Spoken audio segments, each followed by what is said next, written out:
গেলাম সিলেটে, জাফলং এর মতো একটা অপূর্ব সুন্দর জায়গা একেবারে চোখের সামনে নষ্ট হয়ে যেতে দেখলাম, ধ্বংসলীলা। এই পাথর নাকি তুলতেই হবে। কেন তুলতে হবে? কারো কাছে পরিসংখ্যান নাই।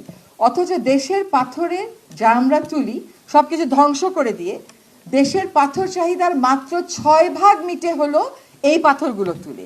বাকি 94 ভাগে আমি আমদানি করি। 94 ভাগে যদি আমি আমদানি করি, 6 ভাগ কেন আমি আমদানি করতে পারলাম না? কেন আমরা ভিয়েতনামে গিয়ে ওদের নদীর ট্যুরিজম কত সুন্দর এটা দেখি, কেন আমি জাফলংয়ে একটা ইকো ট্যুরিজম করতে পারলাম না? কেন আমাদের নতুন প্রজন্ম আমরা যেরকম জাফলং দেখেছি সেরকম জাফলং দেখতে পারলো না? সেইখানে তো আবার রাজনৈতিক ঐক্য দেখলাম।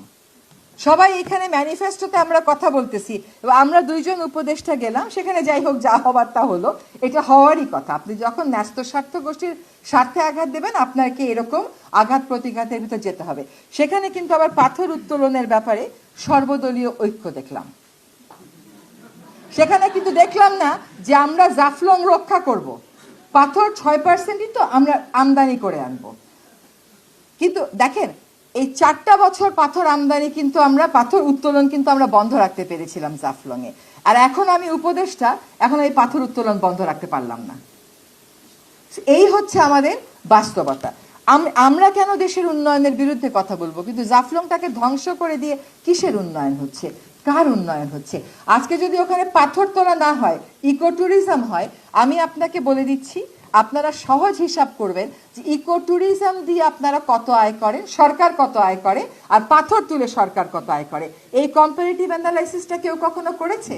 একজন ডিসি লিখেছিলেন সরকারকে যে পাথর উত্তোলন না করে যদি আমি ইকো ট্যুরিজম করি আমি অনেক বেশি আয় করতে পারবো। আর তখন এই যে পাথর তুলে মানুষগুলো সারাদিন পানির মধ্যে দাঁড়িয়ে দাঁড়িয়ে পাথর তোলে, এটাকে আপনারা এমপ্লয়মেন্ট বলেন? এটা তো এক্সপ্লয়টেশন, এটা তো ক্লিয়ার কেস অফ এক্সপ্লয়টেশন। এটা এমপ্লয়মেন্ট হলো কেমন করে? আর এই যে পাথরগুলো, ধরেন অন্য দেশ হলে কি করতো? আপনি ভিয়েতনামে কেন যান? পাথরের উপর পানি দেখতে। আপনি সোমেশ্বরীতে যান, বালুর উপরে পানি দেখবেন। আমরা এখানে পাথরের উপর পানি দেখবো না, আমরা ভিয়েতনামে যাব পাথরের উপর পানি দেখতে। মানে একটা সুন্দর জিনিস হাতে ধরে কেমন করে অসুন্দর করতে হয় শিখতে হলে বাংলাদেশে আসতে হবে, একদম বাংলাদেশে আসতে হবে।